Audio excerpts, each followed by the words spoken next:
6 bölüm. Siz özünüz jönündө kандай oylosоңуз, ошондойсуз. Жашоодо шайыр, көңүлдүү болуу бизге күч берет. Өмүрүңүздү шайыр, көңүл менен сугарып туруңуз. Сизге, сиздин акылыңызды эмне үчүн кээ бир учурларда жаман ойлор каптайт деген ойлор башыңызга келди беле? Ошол жаман ойлорду кантип жакшы ойлорго алмаштырса болот деп ойлонуңуз беле? Сиздин ойлоруңуз сиздин кылган иштериңизге жана жүрүш туруштарыңызга таасир эткендигин көрүп, туура чечимди тандоо же жакшы жаман ойлордун ортосунда калган учурларыңыз болду беле?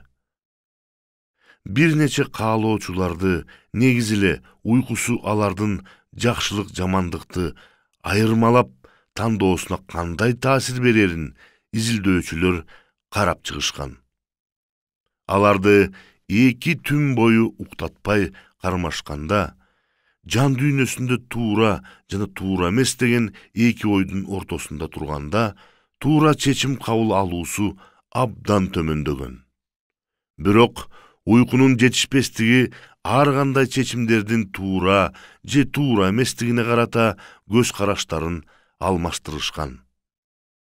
Жан дүйнөсү менен сезимдеринин тең салмактуулугу башынан жогору болгондор эмне жакшы же жаман, туура же туура эмес экендигине карата көз караштары менен тартиптерин алмаштырышкан эмес.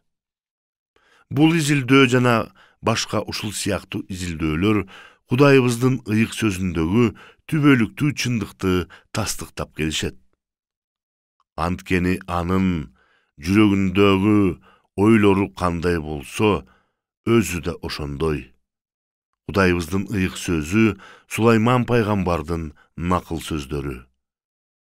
Биздин ойлорубуз кандай болсо, жашообуздагы ар кандай акыбалдарга карата болгон мамилелерибиз так ошондой калыптанат.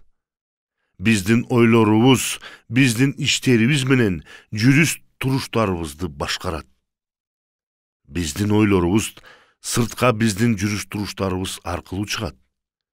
Биз ойлорубузда жараткан ар кандай элестердей жашайбыз. Биз жашообузда жаман жана жакшы, туура жана туура эмес чечимдерди тандоонун ортосунда көп болобуз. Биз аларга карата кандай мамиле кылабыз? Мындай учурларда биздин жан дүйнөбүз менен сезимдерибиздин тең салмактуулугу абдан маанилүү орунду ээлейт. Жан дүйнө менен сезимдер интеллекти деген эмне? Негизинен интеллект деп адамдын когнитивдүүлүгүн же акыл шыгын айтабыз. Аны IQ коэффициентинин жардамы менен эсептеп чыгууга мүмкүн. Ага карабастан 1983 жылы психолог Говард Гарднер өзүнүн «Менин фреймасы» деген китебинде адамга бирден көп интеллекттер бар деген ойду айткан. Интеллекти акылдын шыгы катары гана аныктабастан, биз аны 8, кийинчерээк дагы бирөөнү кошкон нерсенин кошумчасын да карап чыгуубуз керек. Таза интеллект музыкалык, логика математикалык, жеке инсандык, дене сезүүсү, тилдик, жан дүйнөлүк, чөйрөлүк жана экзистенциалдуу. Андан кийин 1995 жылы илимий суроолор менен алек болгон журналист жана психолог Дэниел Гоулман өзүнүн «Жан дүйнөнүн интеллекти» аттуу китебин басып чыгарган. Ал китеп эл арасында тез таралган жана көп окулуп бестселлерге айланган. Ал китепте интеллектин түрүн, акылдын эмоционалдуу шыгын же акылдын эмоцияларды баалап, башкарып жана идентификациялашып аныктайт деп чечмелеп жазган. Гоулмандын теориясы боюнча эмоционалдуу интеллект өзүнө 5 аракетти камтыйт. Биринчи, özün tanıp bilүү, özünün can dünyösü menen sezimlerin bilүү. Ekinci, özün başkarуу, özünün can dünyösü menen sezimlerin başkara bilүү. Üçüncü, türtkülöştürүү, başkaça aytkanda motiv. Can dünyö jana sezimlerдин жардамы менен максатка жетүү аракетин багыттап жана жеңилдештирүү. Төртүнчү, эмпатия. Башка адамдардын сезим, муктаждык жана башынан өткөрүп жаткан нерселерин эске алып жана түшүнө билүү шыгы. Бешинчи, коомдук шыктар. Башка адамдардын биз тууралуу ойлору менен аракеттерин жагымдуу кыла билүү шыгы. Жогоруда айтылып кеткен жан дүйнө менен сезимдер интеллекти түзүүчүлөр абдан маанилүү. Анткени биз ар дайым өзүбүздүн эмоцияларыбызды таанып жана башкара билүүбүз керек. Эмоционалдуу интеллекттин орду. Эмоционалдуу интеллект EQ же EL биз чечим алуубуз менен гана байланыштуу эмес. Адам бир окуу жайды бүткөндөн кийин ээ болгон кесиби, анын кийинки кызматында канчалык көтөрүлө аларына таасир эте турган IQ, башкача айтканда, интеллектисинин шыгын көрсөтүшү мүмкүн. Бирок анын интеллектисине эч кандай тиеше жок экенин изилдөөлөр көрсөткөн. Ал анын мектептеги баалар менен да байланышы жок. Ал анын EQ-суна байланыштуу. Биздин бактыбыз менен ийгиликтерибиз интеллекттин IQ көрсөткүчү менен башка көрсөткүчтөрүнө караганда EQ көрсөткүчүнө тыгыз байланыштуу. Көптөгөн илимий изилдөөлөр EQ-нун жогору болушу, сары санаанын, катуу коркунучтардын, башкача айтканда фобия, обсессивдүү, компульсивдүү түшүктөрдүн, анорексия, булимия, күчтүү жараттан жапа чеккендиктен келген акыбалды жана ичкичтикти алдын ала токтотуп, алган эмес, аларды дарылоого да жардам берет. 12 кадам деп аталган ичкичтердин анонимдүү клубу укмуш жыйынтыктарды алып келген. Ал ийгиликтер эмоционалдуу интеллекттин өнүгүү программасы менен бирге иштетилгенде 4 эсе көп ийгиликтерди алып келген. Ал эми өздөрүнүн жашоосунда бир нерсеге көз каранды эмес же оорубан адамдардын эмоционалдуу интеллектиси тууралуу эмне айтсак болот? Эмоционалдуу интеллекттин өнүгүүсү андай адамдарга айкын, таза ой жүгүртүүгө жана пайдалуу, жакшы мамилелешкенге жардам берет. Ал топтордун өз ара тыгыз болуусуна, жаңжалдуу акыбалдардын аз болуусуна жана бакытты сезип бактылуу боло билүүгө абдан чоң жардам берет. Эмоционалдуу интеллектке таасирин тийгизген көрсөткүчтөр. Акыркы 10 жылда окумуштуулар EQ-га эмне таасирин тийгизерин кенен изилдешип аныкташкан. Биздин генотип, бала кезден калган сезимдерибиз, биздин азыркы учурдагы эмоционалдуу кубаттообуздун деңгээли. Булардын бардыгынын өздөрүнүн орду бар.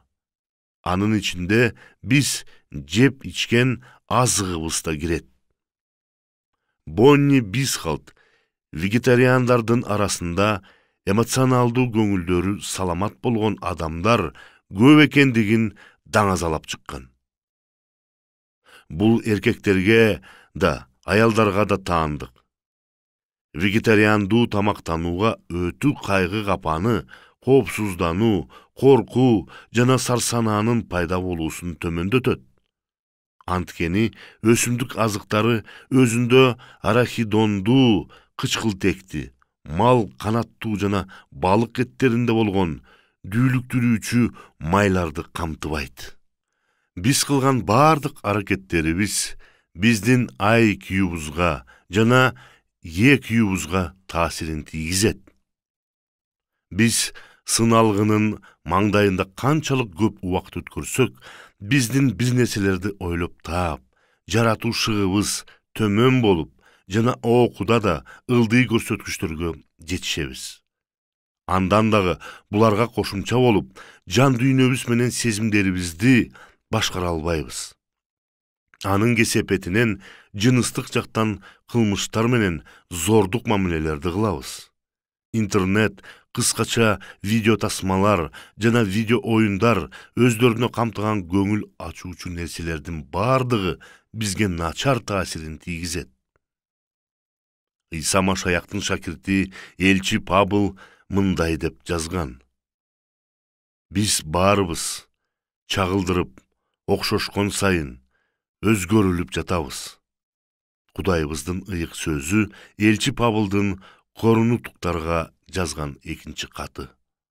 Биз эмнеге ишенсек, ошол биздин эки үйүбүзгө көп жана күчтүү таасирин тийгизет.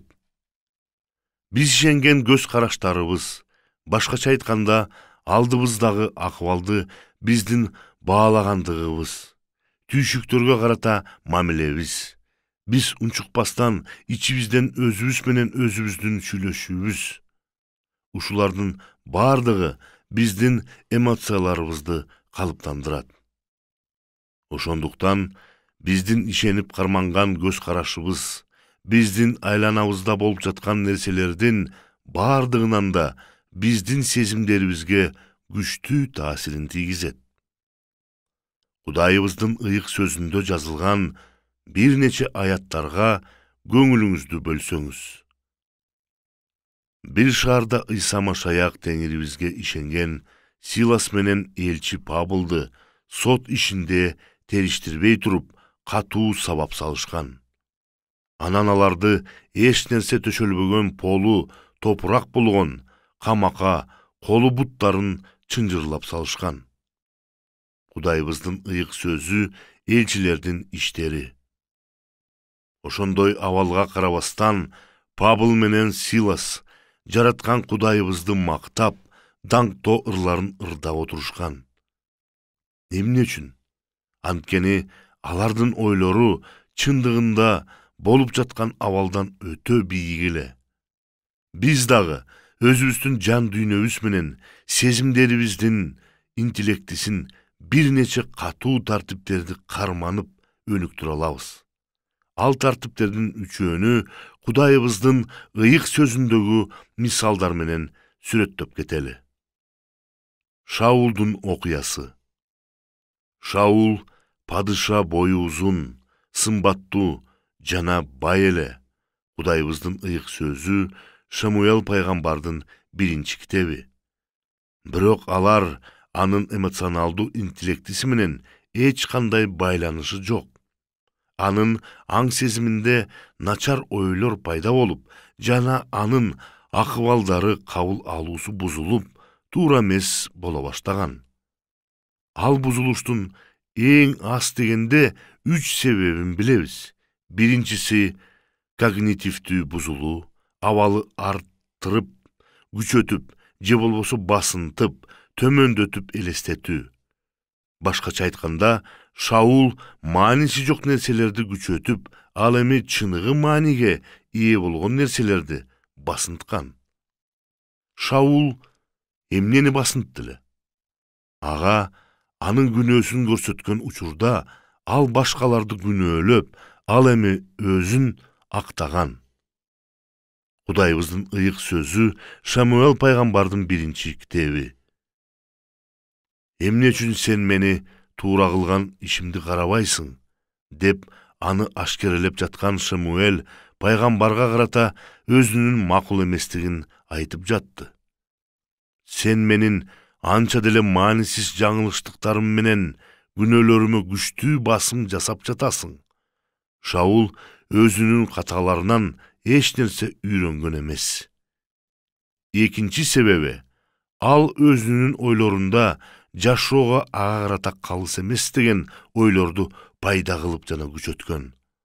Ал жаңылыштык кетиргенден кийин күнөөсүнө карата жаза тыянактары чыгарылган. Бирок Шаул ал тыянактар абдан эле катуу жана ал кылган кылмышка карата калыс эмес деп эсептеген.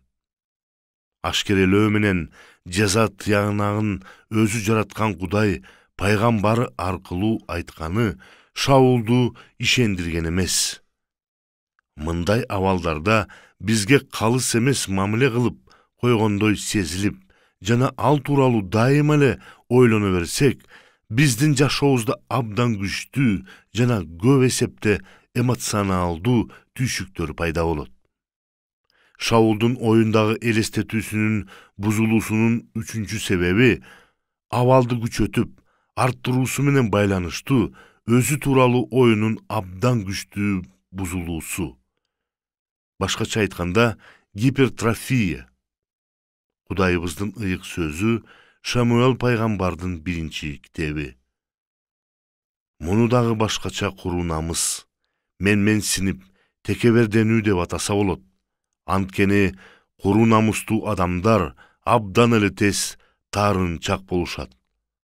Эл менен адамдар өздөрүнө башка жетекчини каалашканда Шаул тез жараланган. Кудайыбыздын ыйык сөзү Шамуэл пайгамбардын 1 китеби. Эгерде биз ар дайым алкыштап кол чабышпаса, эгер биз момун болуп жана өзүбүз тууралуу оюбуз бузулбаган болсо, бизге төмөн баа беришип жана биздин үмүттөрүбүз орундалбаса, анда биздин сарсанаага кабылуу мүмкүнчүлүгүбүз төмөн болот. Бирок булардын айынан биз өзүбүздүн даражабыз менен кадыр баркыбызды билип туруп төмөндөтүшүбүз керек экенин билдирбейт.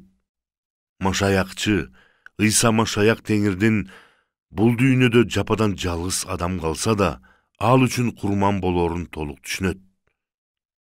Жараткан Кудайыбыздын көзүндө адам абдан баалуу. Бирок биз өзүбүздү жаныбызда отурган, ал үчүн да өз өмүрүн Ыйса курмандыкка берген адамдан артыгыраак эсептесек, анда биз чекти бузуп, менменсинип жана текеберчиликке бата баштайбыз. Шаул ушунчалык сонун шыктары бар, кенен келечекке ээ болгон, бирок ал жараткан Кудайыбызга берилип ишенбей өзүмчүл жашаган. Ал өзүнүн текебердигинен бир нече эле күн баш тартып, кайра менменсинип кетчү. Акыры анын падышалагын душмандар курчап алышканда, туш тараптан келген басымга чыдай албай, өз өмүрүн кыйган. Сулайман пайгамбардын окуясы. Когнитивдүү бузулуунун экинчи түрү бул эмоционалдуу негиздештирүү жана далил. Ал мындай көрүнүшкө ээ. Мен өзүмдү абдан жолсуз сезем. Демек мен бардыгында жолсуз экем. Мен өзүмдү абдан жанчылгандай жана алсыз сезип турам. Ошондуктан менин түйшүктөрүм чечилбейт. Мен өзүмдү бүткүл дүйнөнүн башында тургандай сезип турам. Ошондуктан мени эч ким жеңе албайт. Мындай эмоционалдуу негиздөө жана далилдештирүү көп учурда адамды чыгалгыс, өз ойлоп алган элестетүүнүн туңгуюгуна түшүүгө мажбурлайт. Кудайыбыздын ыйык сөзүндө Сулайман пайгамбардын Насаатчы китебинде мындай деп жазган. Мен жүрөгүмдө, мен сени шаттык менен сынап көрөйүн, жакшы нерселерден рахат ал, дедим. Бирок бул да курулай убаракерчилик экен. Көзүмдүн бир да каалоосун четке каккан жокмун. Жүрөгүм каалаган кубанычты тыйган жокмун. Кудайыбыздын ыйык сөзү Насаатчынын китеби. Мен да башка адамдардай эле убактымды көңүлдүү өткөрүүнү каалаймын, деп Сулайман пайгамбар айтты. Мурдагы замандарга караганда, азыр биздин учурда кызыктуу нерселердин көп болгонуна карабастан, сарсанаа дүйнөгө жайылган оору болду. Башкача айтканда, кызыктуу жана жагымдуу нерселер сарсанаанын алдын алып, же аны айыктыра алса, анда Адамзаттын бизге чейинки бардык тарыхына караганда, биздин учурда сарсанаанын деңгээли төмөн болушу керек эле. Бирок атаганат андай эмес. Бүгүн адамдар алек болуп жатышкан көптөгөн кызыктуу нерселер деп аталгандын бардыгы мээдеги дофаминдин деңгээлин көтөрүп, адамды ырахаттандырып, канагат кылып, бирок убакыт өткөндөн кийин дофаминдин мурдагыдан дагы төмөндөсүнө алып келет. Керектүү жайынан да ылдый кылып салат. Канчалык көп биз ошол кызыктуу деп аталган нерселер менен алек болгон сайын, бара-бара алар дофаминди жогорулатпай калышат. Анын кесепетинен биз аларга көз каранды болуп калабыз. Бирок мурдагыдай ырахатты бербей калышат. Маал-маалы менен биз ушунчалык терең кайгыны сезе баштайбыз. Сулайман пайгамбардын сөздөрүндө таптак ушул сөздөр айтылган. Мен өмүрдү жек көрүп калдым. Анткени күн астында жасап жаткан иштердин бардыгы мага жакпай калды. Анткени бардыгы курулай убаракерчилик жана рухтун кыйналуусу экен. Ошондо мен жүрөгүмдү күн астында кылган бардык эмгектеримден көңүл калууга, баш тартууга бурдум. Кудайыбыздын ыйык сөзү Насаатчынын китеби. Башка адамдарга караганда анын акчасы, байлыгы көп болгон. Анын укмуш кооз үйлөрү, бакчалары жана эң сулуу аялдары болгон. Анын учурундагы адамдар Сулайманды адамдардын эң бактылуусу деп ойлошкон. Бирок өзүмчүлдүк менен кылган бүткүл аракеттери жана өзүн канагат кылуусу ага накта бакыт алып келген эмес. Сулайман ошондой жашоону башынан өткөрүп, ачуу тажрыйбасында адамдар бул жерде эң жогорку жакшылыкты издегенде өмүрдүн боштондугун табаарын түшүнгөн. Акыры Сулайман пайгамбар өзүнүн жашоосун толук өзгөрткөн. Эгер ал ошондой жашоосун өзгөртө алган болсо, анда биздин ар бирибиздин да ошондой кылуу колубуздан келери толук мүмкүн. Джонатан Мартинсон эмоционалдуу негиздөө менен далилдөөнүн түйшүктөрүн чечүүдө муну сунуштайт. Сезимдер толкундарганда абдан окшош. Биз алардын пайда болуусуна жол табыла албайбыз. Бирок биз ошол толкундун кайсынысынын колдонуп, серфинг тактасы менен сүзүү биздин колдо. Кудайыбыздын ыйык сөзүнүн же Кудайыбыздын биз тууралуу ой максатынын негизинде биз өзүбүздүн кайсы сезимдерибизди ээрчүүнү тандай алабыз. Ильяс пайгамбардын окуясы. Ильяс өзү бир күн жүрүп, чөлгө келип, бир бадалдын түбүнө отуруп, өзүнө өлүм сурап: «Теңир, эми жетишет, жанымды ал, анткени мен аталарымдан артык эмесмин» деди. Кудайыбыздын ыйык сөзү биринчи Падышалар китеби. Эски осуяттын убагындагы бул пайгамбар текебердиктен керсейген адам эмес болчу.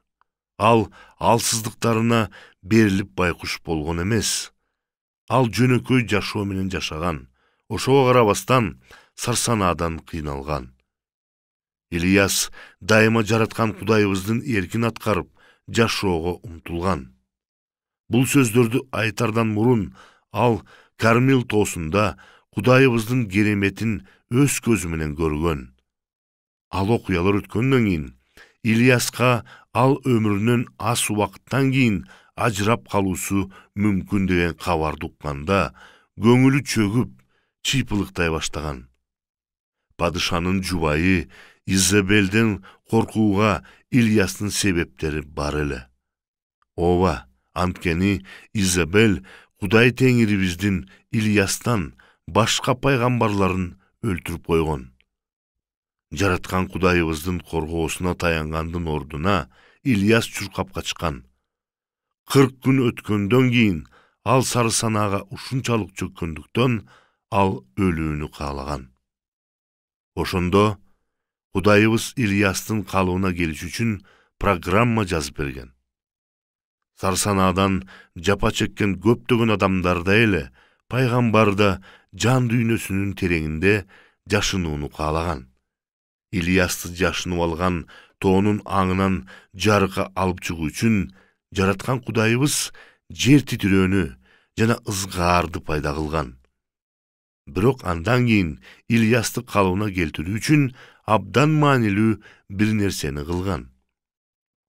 Жараткан Кудайыбыз Ильяс пайгамбардын бузулган көз карашын ордуна келтирүү үчүн когнитивдүү, жүрүш-туруш терапиясы дарылоосун кылган. Ильястын түйшүгү бардык нерсени жалпылап жиберүүдө болгон. Баалга таанынбаган жалгыз мен эле калдым деп Кудайга кайрылган. Кудайыбыздын ыйык сөзү 1 Падышалар китеби. Ал ушул сөздөрдү биринчи жолу айтканда Теңир ал сөздөргө көңүл бөлгөн эмес.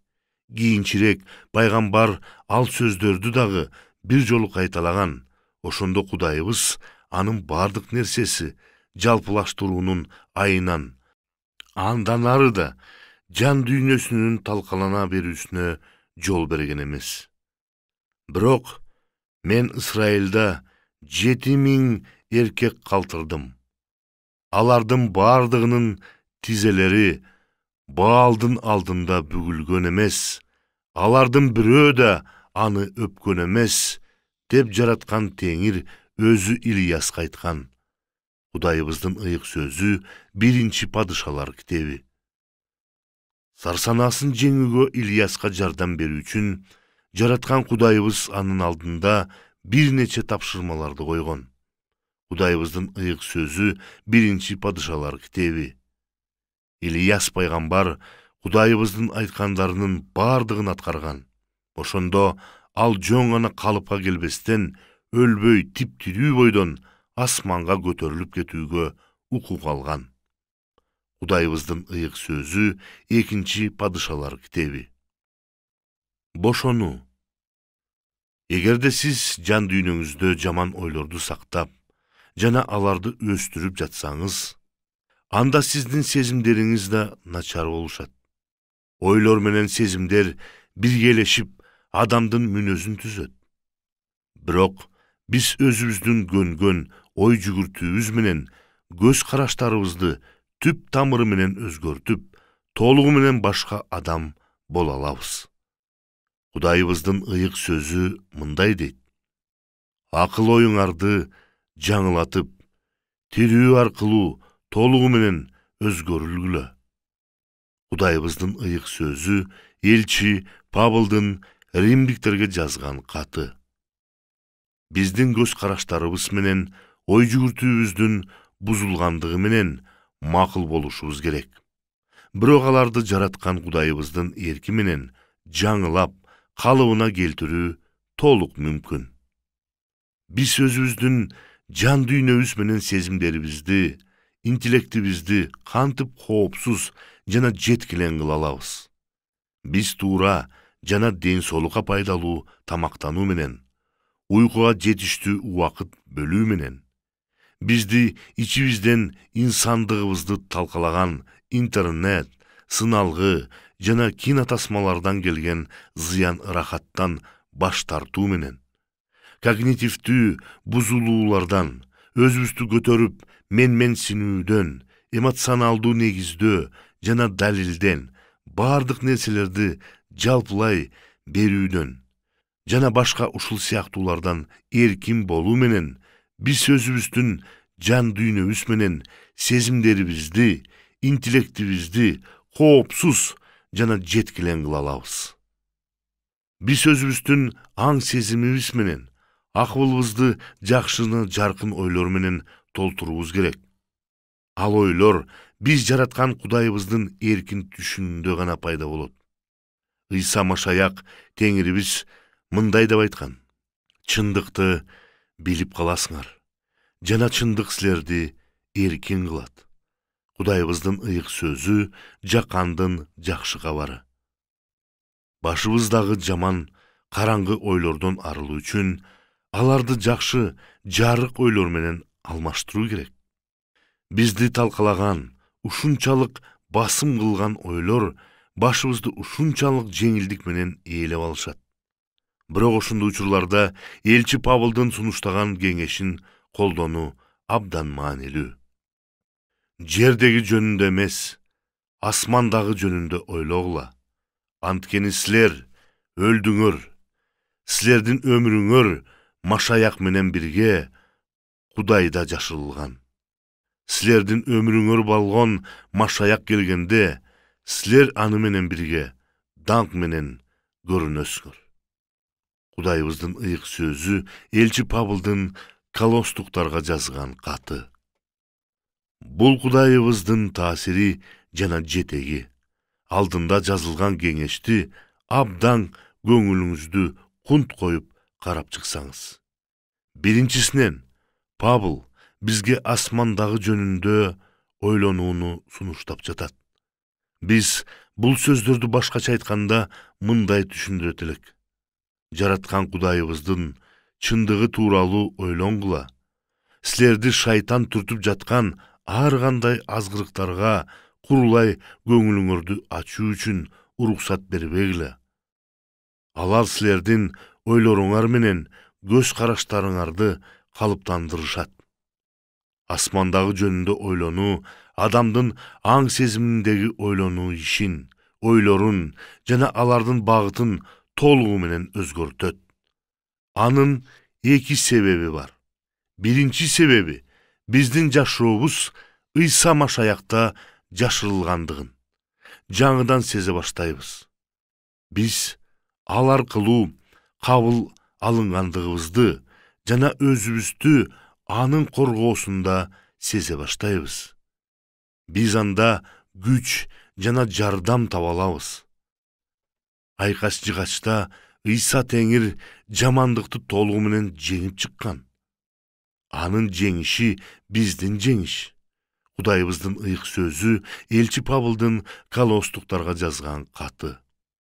Бизди анын колунан эч ким жулуп ала албайт. Кудайыбыздын ыйык сөзү жакандын жакшы кабары. Жаратканыбыздын сүйүүсүнөн бизди эч ким жана эч нерсе ажырата албайт. Кудайыбыздын ыйык сөзү элчи Павылдын римдиктерге жазган каты. Биздин өмүрүбүздү Ыйса Машаяк аркылуу Кудай Ата башкаруусуна ишенсек, анда ал өзү берген ичибиздеги терең тынчтык менен улуу кубанычты эч ким жана эч нерсе бизден ала албайт. Экинчи себеби, асмандагы жөнүндө ойлонуу бизди жана биздин өмүрүбүздү өзгөртүүгө күчү бар. Биздин өзгөрүүбүз биздин жашообуз болгон Машаяк келгенде, экинчи жолу келгенде, биз аны менен бир даңкта биргебиз. Ошого үмүттөнүү биздин тынчыбызды алган жана кабатыр кылган бардык нерселерден жогору турат. Ыйса Машаяк Теңирибиз кайра келип бизди үйүнө алып кетет. Кайгы, кыйналуулар, оорулар жана сарсана жок боло турган күн келет. Бул дүйнөнүн басымы жана калыссыздык толугу менен кылымдарга жок болуп артта калат.